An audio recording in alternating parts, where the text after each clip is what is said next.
And today I wanted to talk, and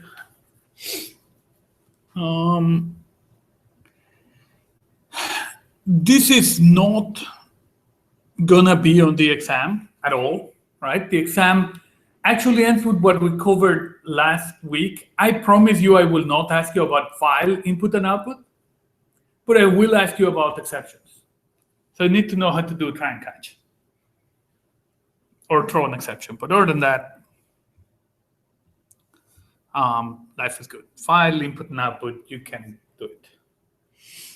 But I wanted to cover today, once Eclipse eventually boots,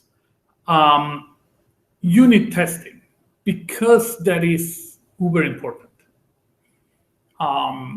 And kind of talk a little bit about what's next for you guys and that kind of stuff. Let me see.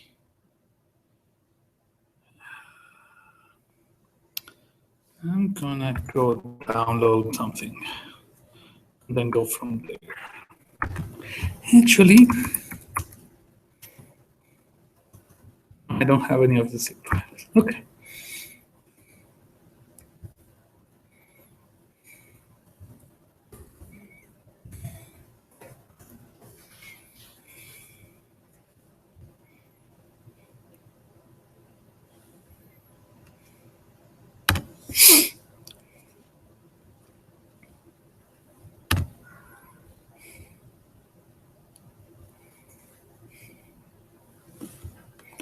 Let me get this guy.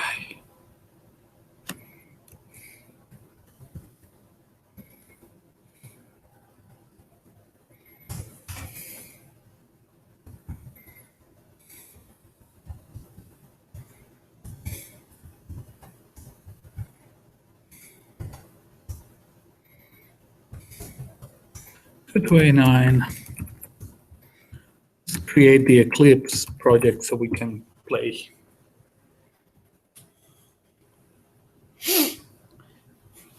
And this gives us the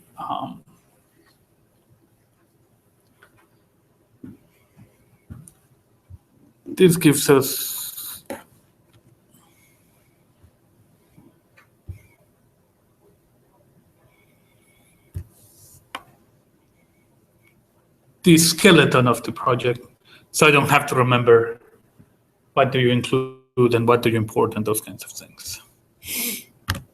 That should allow me to do file, import, general existing projects into workspace.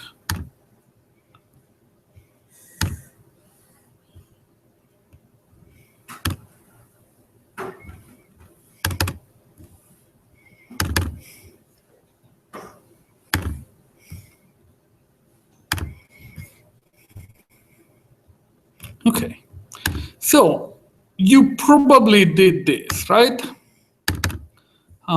You can go look at the Java files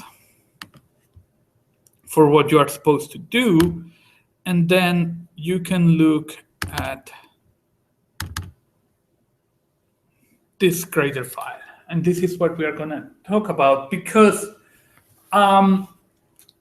one of the things that we have been doing here is give you guys kind of a very specific task, right? And so you actually get unit tests and you get a very well-defined task. Sometimes it sucks because you have to do exactly that, but it is well-defined. In real life, that doesn't happen, right? You get kind of a clue from the client, and then you start going from there. So one of the things that you should be doing is creating your own unit tests, right? And so we are using JUnit which is one of the unit test libraries. It is probably the more common one, and I cheat. I call all my classes grader, which is not a good thing, but this is magic that you don't need in a real life. And this marks this method as a unit test. I'm saying, hey, JUnit, this is a unit test. And here, what I write is my inputs and my outputs, right? What kind of stuff do I expect? Let me actually delete this stuff, because if not, I will give you solutions to assignment 9.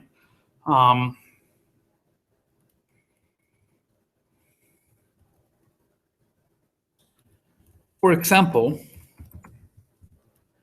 we could do stuff like this.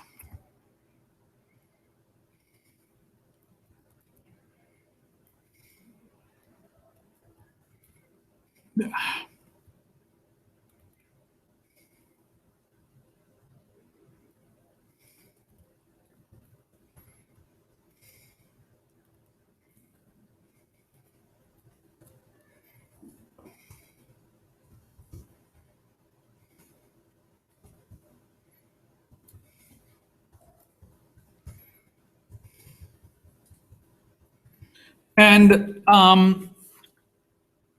JUnit gives us the assert class, and it has basically a bunch of methods, out of which we normally use assert equals and assert true. If you remember your English classes, right? What's an assertion?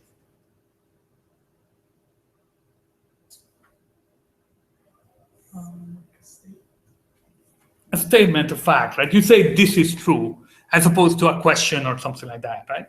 So here what you're saying is this is true. And so I could say I'm asserting that 25, and that's what I expect, is equivalent to A plus B.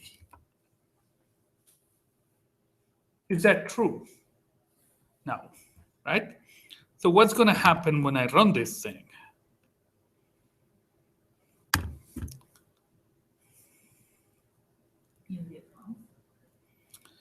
I will get an error.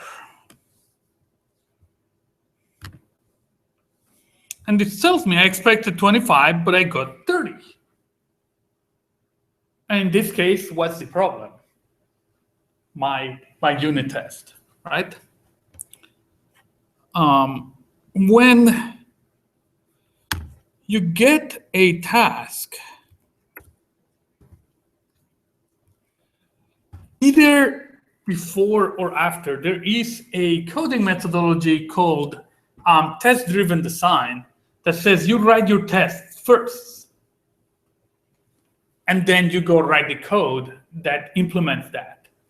Or you can do write the test afterwards. But this kind of tests become useful documentation.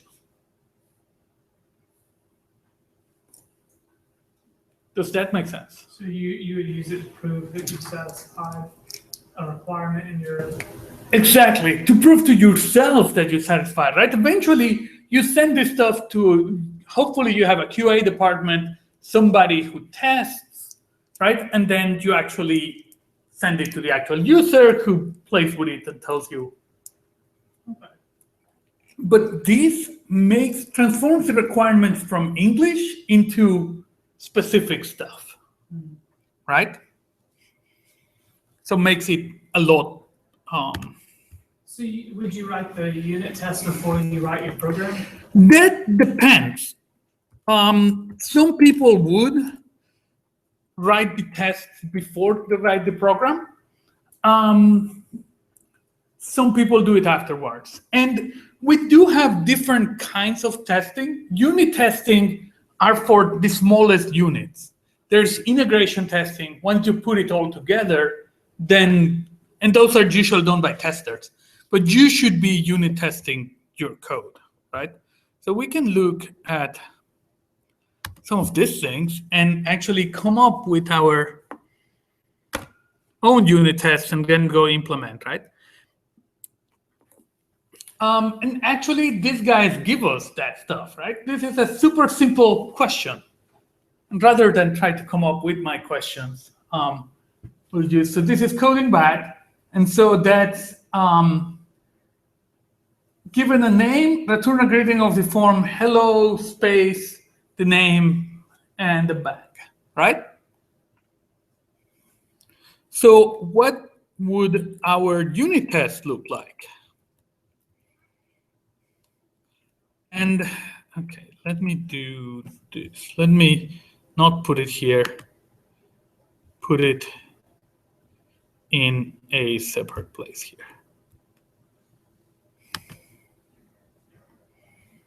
New class.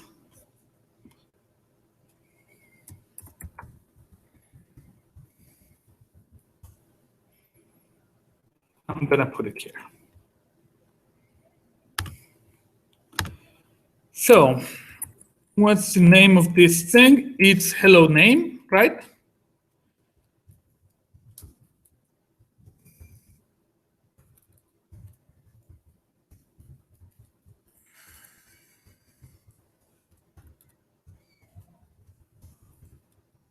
What do we want to do? Write the test first or write the code first?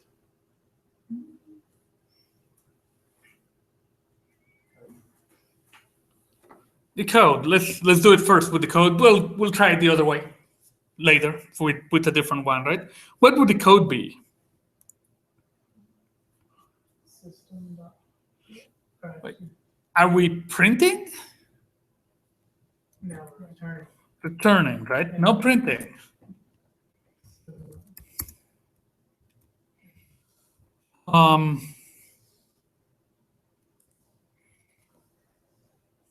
What do we want to return? Hello Hello space, and then what else? plus name. Plus.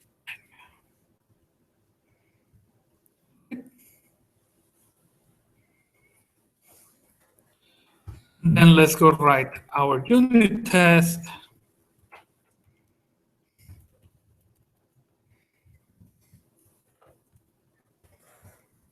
And here we don't really have, we can just directly assert stuff, right? Writing the test, does it have to, the names that start to match? No, it's whatever you want. It's usually a good idea to match, right? And you normally write one class per each one of your classes, and then the methods more or less match. Usually they match the beginning, because when you have complicated methods, you want to test several different conditions. And so you end up with test hello name.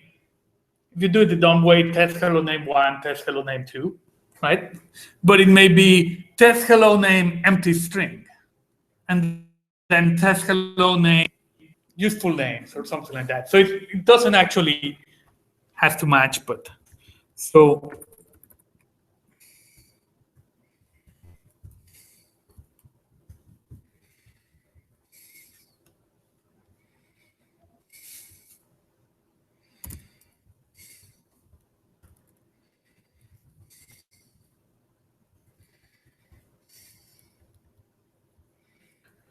we have something and we can run it and pray.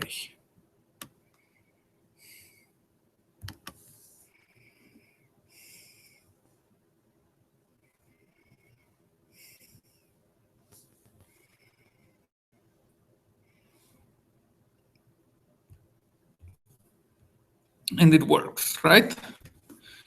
We should test at least for a couple of examples, right?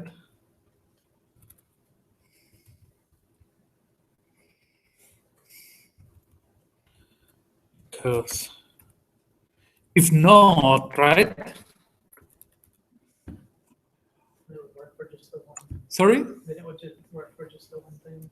Yes. And in fact, there is a way of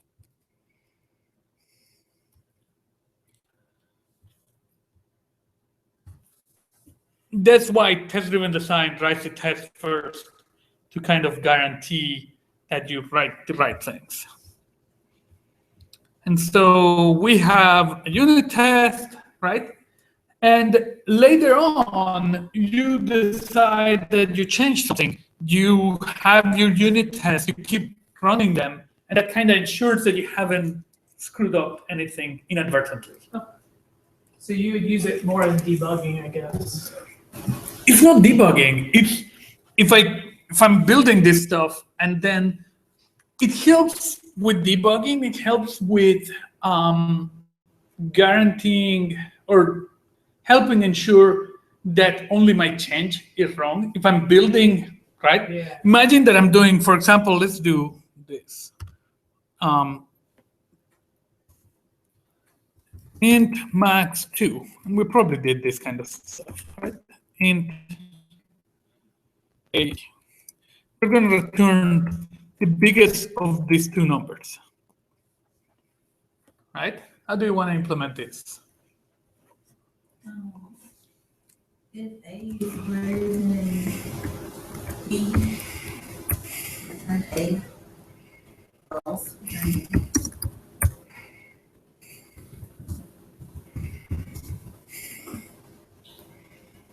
Right? Let's assume that okay, let me do this, right? And let's assume that I did the right thing.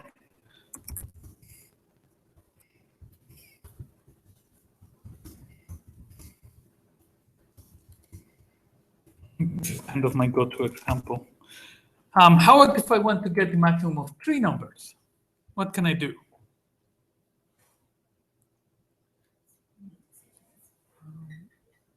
I could do complicated ifs, Yeah. right? It's not that complicated. We can do it, right? It's a lot more error prone. What can I do? I can use max 2, Oh, yeah. right? Yeah.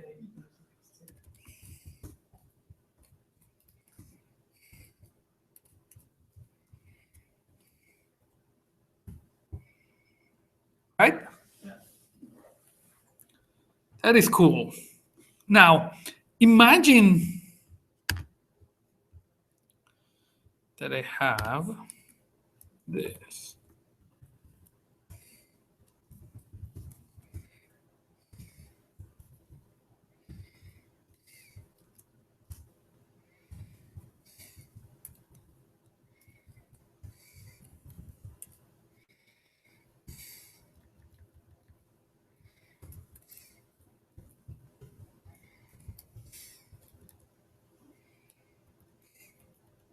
Right?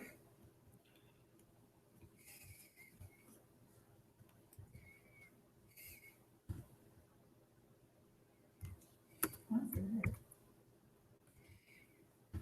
I don't know. Oh, because it's not max 3, it is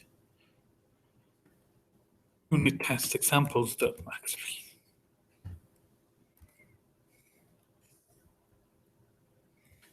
Is that guy public static? No.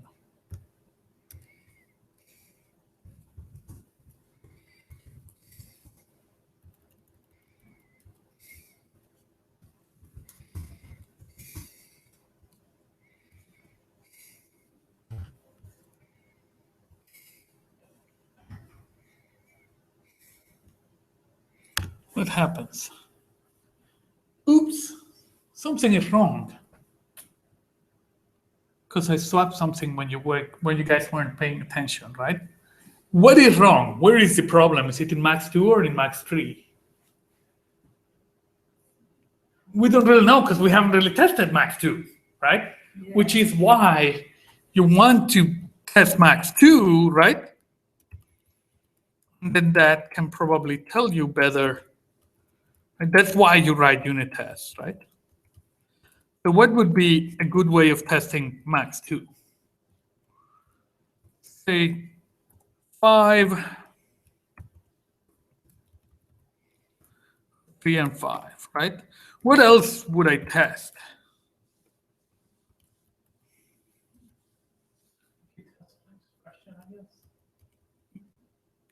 Yeah, but which other cases, right? In this case, I am returned, right? The biggest one is the second one. Yeah. What else would be good to test? Five. Yeah, the other way around, right? But let me do, since I'm doing it, I might as well use different numbers just in case, right? Can you think of any other case that would be interesting to test? Negatives Negatives, right? Maybe. and a zero. Zero somewhere, right? Yeah, you got it. Zero is always a special case because all sorts of stuff behaves weirdly at zero, right? So we can do -4 with -6 and -4, right? Then actually, what happens if they're equal? It's gonna return these. So let me test, right? Let me test something with 0.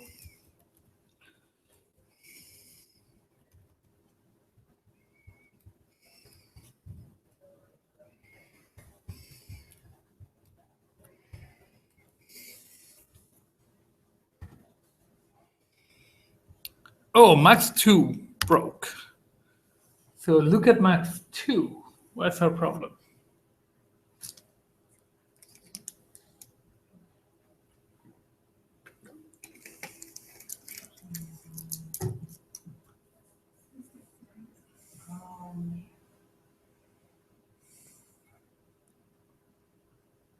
If A is less than B. This statement. Oh, we have it inverted, right? Let's knock a change past you. This way, right? Yeah. What happened? Yes! That's what you get for not looking. Woohoo! And now max 2 works and max 3 works, right? If you are writing your unit tests as you go, right? And you unit test each one of your functions, then when you build on top of them, you have reasonable confidence that you built the right things before going on to the next one. Are you guaranteed? No, right? We're human, we all mess up. There are other techniques you can try to prove that things are right. Usually we tend to do unit testing and just testing in general. Unit testing is kind of designed to kind of assure yourself that the code works, right? It's almost like writing the requirements, Yeah. but writing them as executable thing so that if I ever go and change it, I am assured of what I was trying to do, right? Does this idea make sense? Can we try to do one with code that tests first, right? Let's try. Not hello name, let's get something else. Which one sounds good?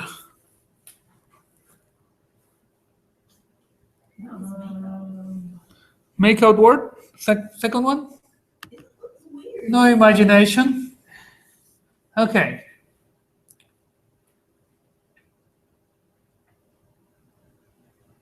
Oh, okay. Given a string of length 4, right? And the word, return a new string where the word's in the middle of the out string.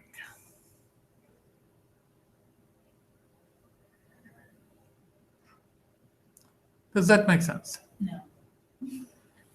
So if you pass two open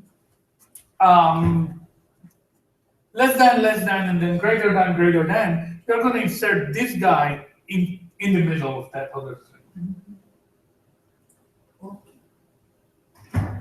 Does that make sense? Yeah. Yes. Cool. So, okay. So let's go write our unit tests and do it.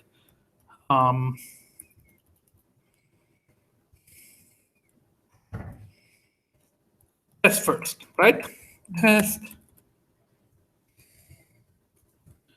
By the way, we probably should have come back and added more test cases for test max 3. We only had one, but yeah. Yeah, and here's the first thing, right? When you're doing tests,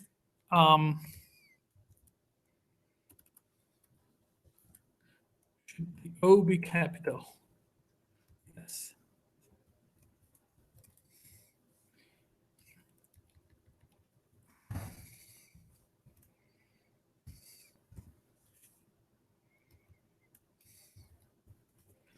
You're doing this.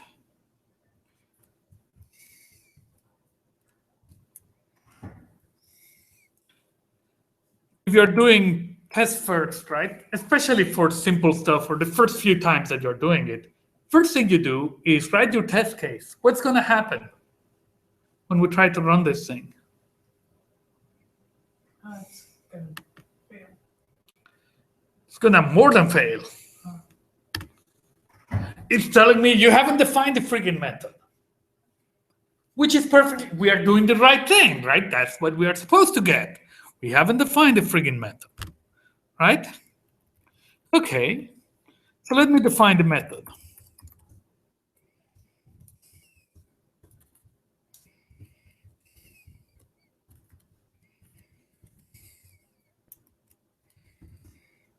Let me call it piece. I hate calling it out. It's out.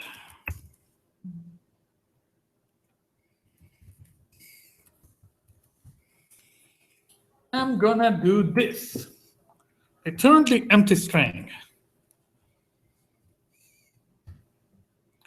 Now what's gonna happen? Now we are gonna fail, right? And that's perfectly okay. That's what we expected, right? Now let's be evil. How can we make that test pass? Change the test itself. No, not change the test. How can we make this guy have that test pass?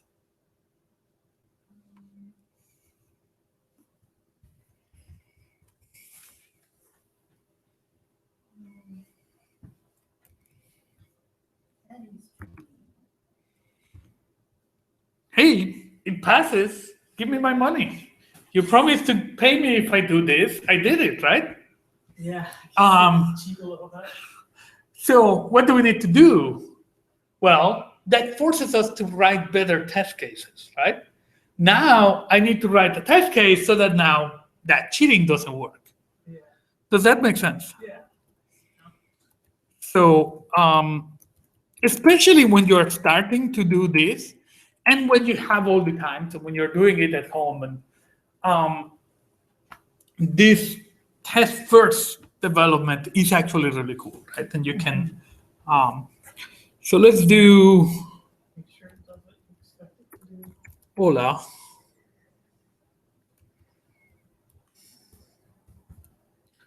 Now what's gonna happen? Now we wrote a better test case and woohoo! So how can we be evil and go change our string, our function, so that it passes our test case? Oh, you could. Even, right? Whether it does the right thing or not. That will force us to write good test cases. Yeah. So you could do the great less than, greater than, greater than. Yes.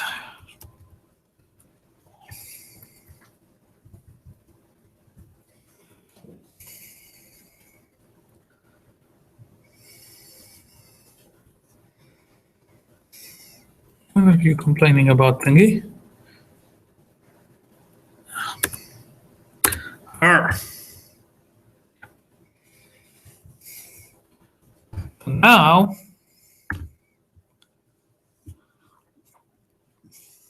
now we need to change the out string. Now we need, yes. So it's sort of, you could use it as a way to like build your function, I guess. Yes. Yes, absolutely.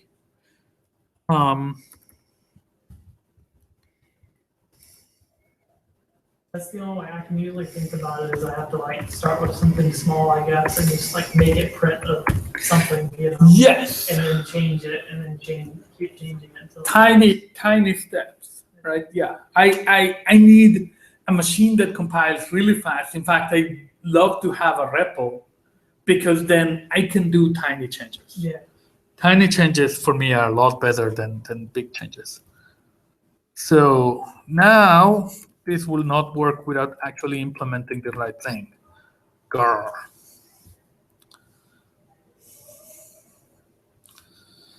And how do we implement the right thing? Well, there is a substring, right?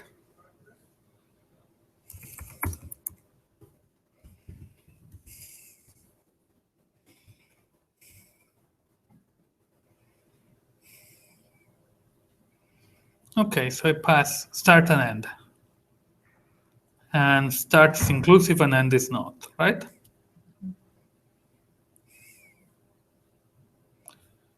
So, yeah, piece dot substring from 0 to 2 plus word plus You just piece. pass end as well. Yeah, C++. What do you mean end? And then substring function, can you just like pass 2 instead of 0 to 2, or am I gonna mix that with C++? Maybe you are. I don't know. The one that I saw had 2 parameters. Yeah.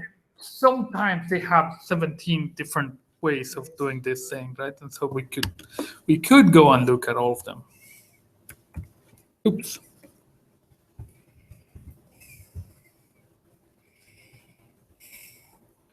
We have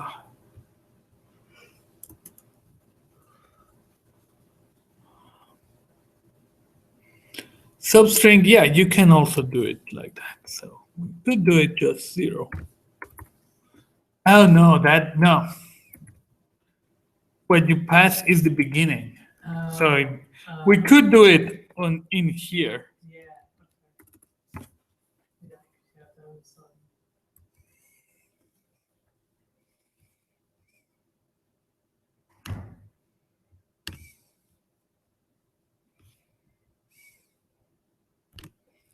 And now it works.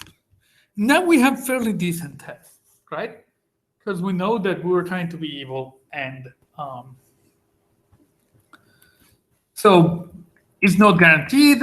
But now another way why this helps, right, is okay. Now get back your evil hat, but now you're an evil tester. How can you break that other function? In fact, what is missing from the spec?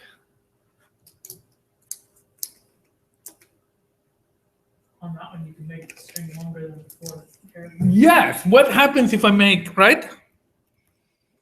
But actually, this thing doesn't tell me what to do, right?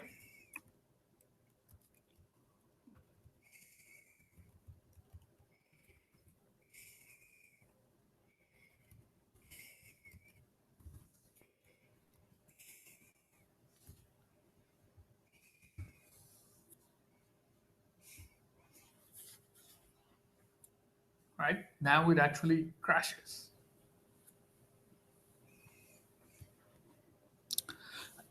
This is a problem with the specification, right? What is the function supposed to do if you don't pass it a string of 4 characters, right? So we can amend our spec. And that is, right, you go back to the user and say, what the heck do you want it to do in this case? Yeah. Right? And then let's say that we are supposed to return an exception, right? So throws exception. Then if the length is not 4, right?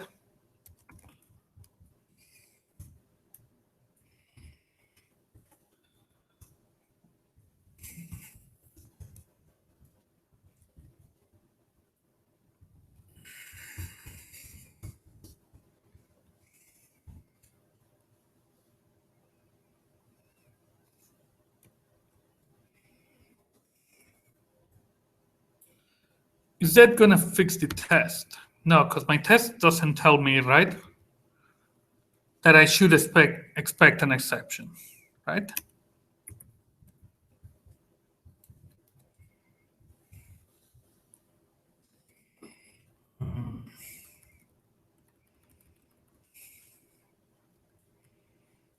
Go find.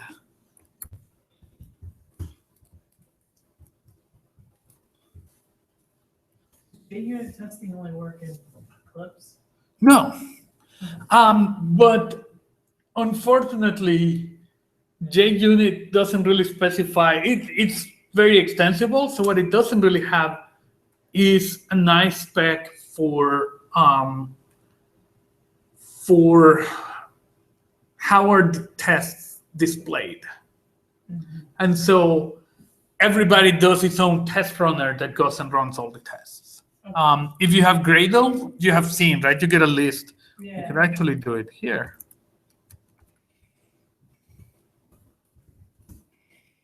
It doesn't, you can't see it except why it's wrong. You can- Well, actually, Gradle does show you why, except that it puts it on an HTML file by default, right? Well, it actually tells you, and then, no, somebody else puts it in an XML file. It actually tells you what the problem is.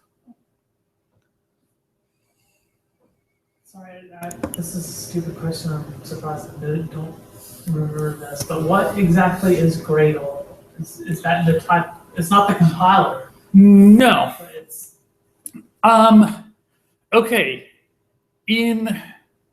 It's a build tool. And in the original set of tools, right, the compiler was CC for C compiler. This is Unix in the 80s. And then people started realizing that you end up having a bunch of files. And so you need something more to kind of remember all these kinds of things. And so the tool that they created in Unix is called make. And so half the people will still call it make.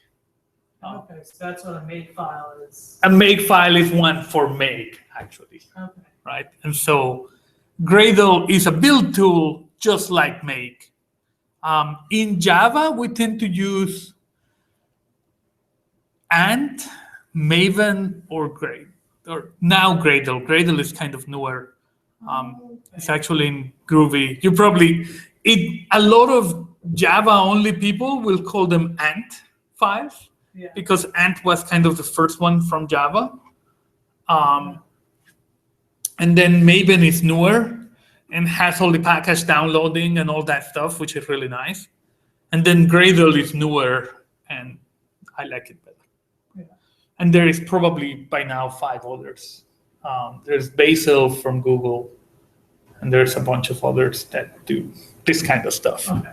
So that's how the files are laid out and stuff, I guess. Yes, Gradle. And actually, that may be. Let me finish with this, right? Yes. Just to leave it in a nice way. We could actually, let's cheat. We could go learn JUnit. That's one option. The other one, we don't know JUnit, but we know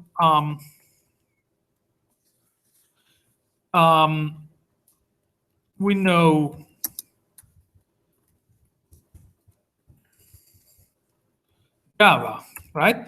So first, one thing we can do is try this and make sure that we don't throw an exception, right?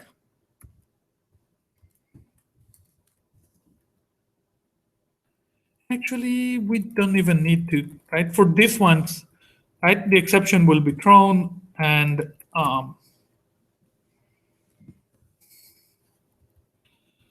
But on this one, we need to do try.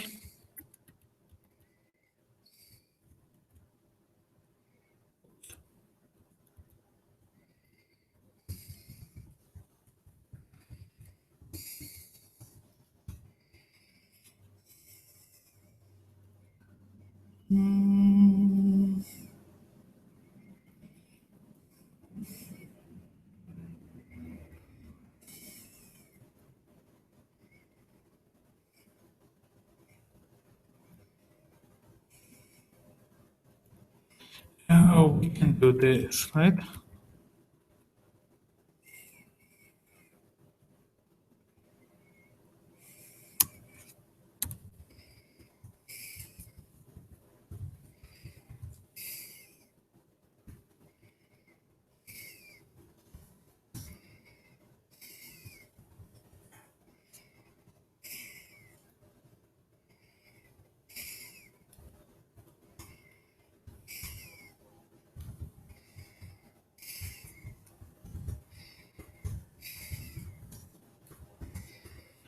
So cheating just by using exceptions, right? If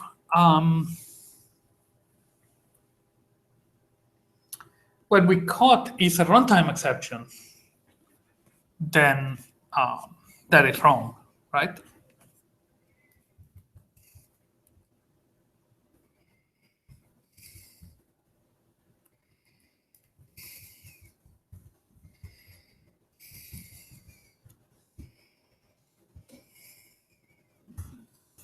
With some luck, this will actually work.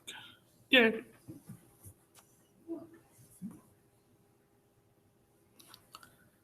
We should probably go learn. We should probably go learn JUnit. There is a way of telling JUnit, expect this exception and complain if you don't get this exception.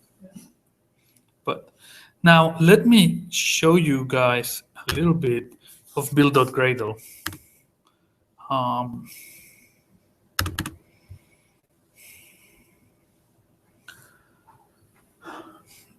It is actually groovy. We do apply plugin Java that tells it go compile, right? That says go compile all the Java stuff. I don't think we are using application. The Eclipse plugin lets you create the Eclipse thingy. You need to declare a class name. It doesn't need to exist because we are not really using it. So this would be maybe test. And that's for the application class. This tells it where to go download this stuff. And Maven Central is a site with a bunch of packages like JUnit and those kinds of things. We are adding one more thing. This is for my grading thingy. So I just put it from there. Here we'll specify the dependencies. We are saying you're gonna do testing, get JUnit, and then get this stuff that Okaram wrote.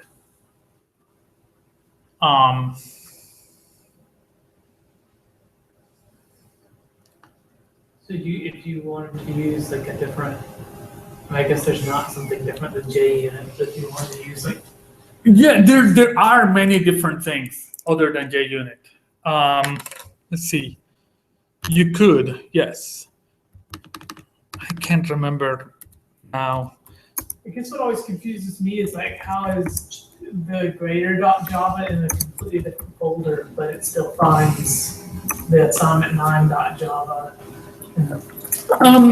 Because in reality, this apply plugin Java tells it by default, unless you do any special configuration, by default go look at source/main/Java. Okay. So it's This only is what you're the magic. Source main Java, and then follow the standard convention. In any kind of subfolder you want. Yes. Okay. In a way, this is almost like calling a subroutine or something like that. It's like calling a function. Yeah. So the Gradle W, is that a Gradle function that you run in the terminal, or is that a script? Because I know. It's a script. Basically, people started having a problem with different versions of Gradle, right? You have a different version of Gradle than I do, so my build script doesn't work anymore. What we want is repeatability, right? We want that you can download it and run it to your machine and get the exact same result as me. Ideally, binary thing, right? I mean, ideally, you should get byte by byte the exact same thing. And so Gradle W is the wrapper, and that will include Gradle in your thing. So if you go look at this, there is actually Gradle is a folder. And it has Gradle wrapper.jar. And I noticed I saw the Gradle W got that, and I knew that was like a batch script file. Yeah, and so Gradle W works on both Linux and Windows and the Mac, because the Mac also runs Bash. And it includes the Gradle jar file. And so it will do the exact same version of Gradle because it is the one that's coming from there instead of whatever the heck you installed in your Okay, so machine. it doesn't go to your like factory path for Gradle, it goes in there basically. Yes.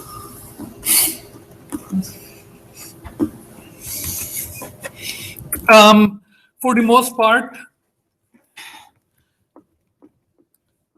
in the future, you can do one of two things. You can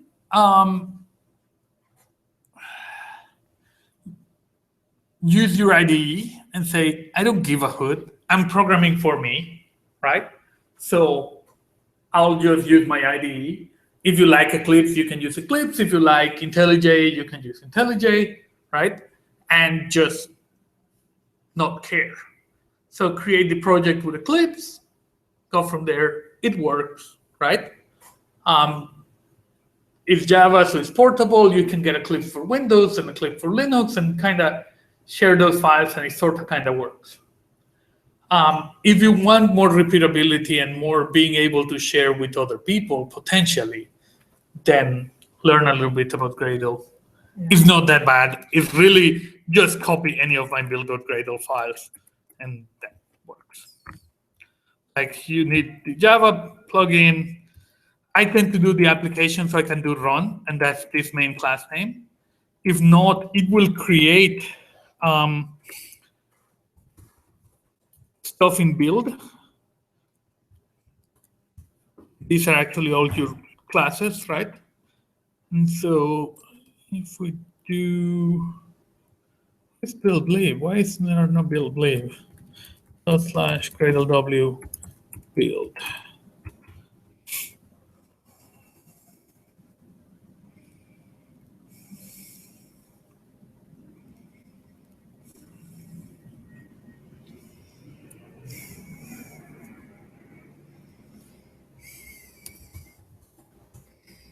Yes.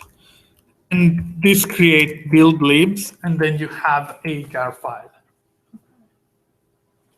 And that's the jar file is the tools, I guess you said. The jar file is, okay, you get the same thing with Java, right?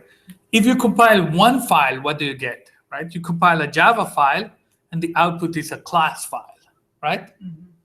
But that's one. If you have a bunch of them, right, what do you do with them? A jar file is really just a zip file of all the class files. All right. And so you could run Java -jar. The class file is not an executable, I guess. No. Okay. Sorry, I'm getting into I messed up. No. We probably covered it at the very beginning, but then you forgot. And since we have been using this stuff, you don't get to see them a lot. Java was created with the idea of being portable, Yeah, that's right. It runs on a virtual machine. and they created a virtual machine. So a class file is an executable for the virtual machine. Okay, so you don't ever actually have a executable like in C++. No, maybe you can. For the most part, Java does just-in-time compiling. Okay. So there is one more step that basically compiles that class file into the actual executable in memory. You almost never have it in a file as an exe on Windows or an ELF on Linux. So the .jar is the way to make it make you be able to move the one program as a whole together. Exactly.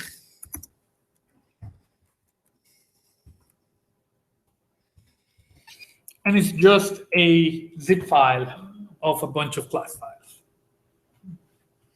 There is relatively little magic.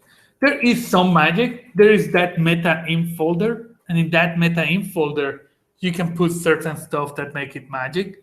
I think the main thing is the manifest.mf says what's the main class. So you could do java -jar.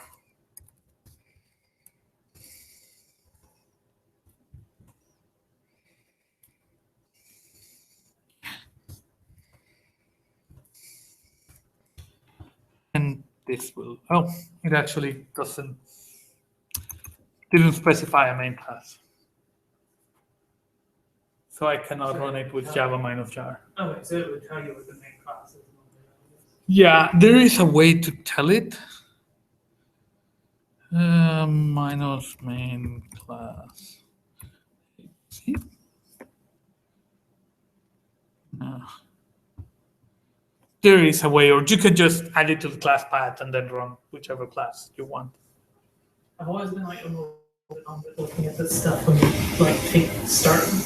I try to take things apart and understand why like my project's having problems like building. But like when you go on forums and stuff, everyone's like, "Are you running Maven or Gradle or this?" And it's like I don't know most of the time. So if I were you, first of all, figure out how to do it this super basic way. Right? I'm here. I can do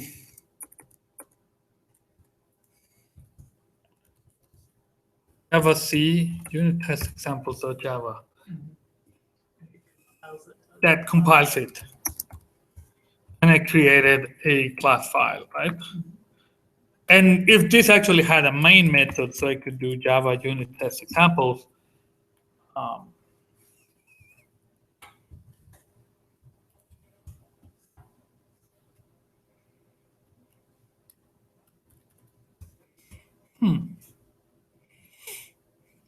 I have weird class paths. That doesn't include dot.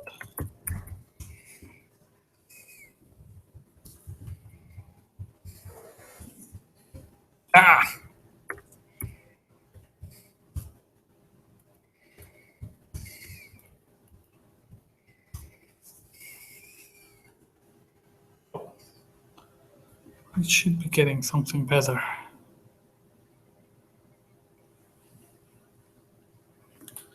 With one file, you should be able to just do it like this. Normally learn one thing, and right now, Gradle is by far the easiest thing to learn. Okay. It's not that the other ones are hard, but Gradle is fairly nice, and this is a lot nicer than the XML horrible things that you have to do with Maven or Ant.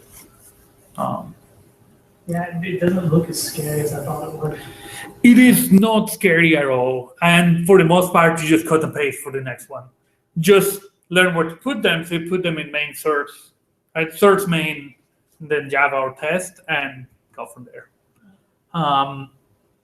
You can get a bunch of plugins. The documentation is fairly nice for Gradle. So that will get you there.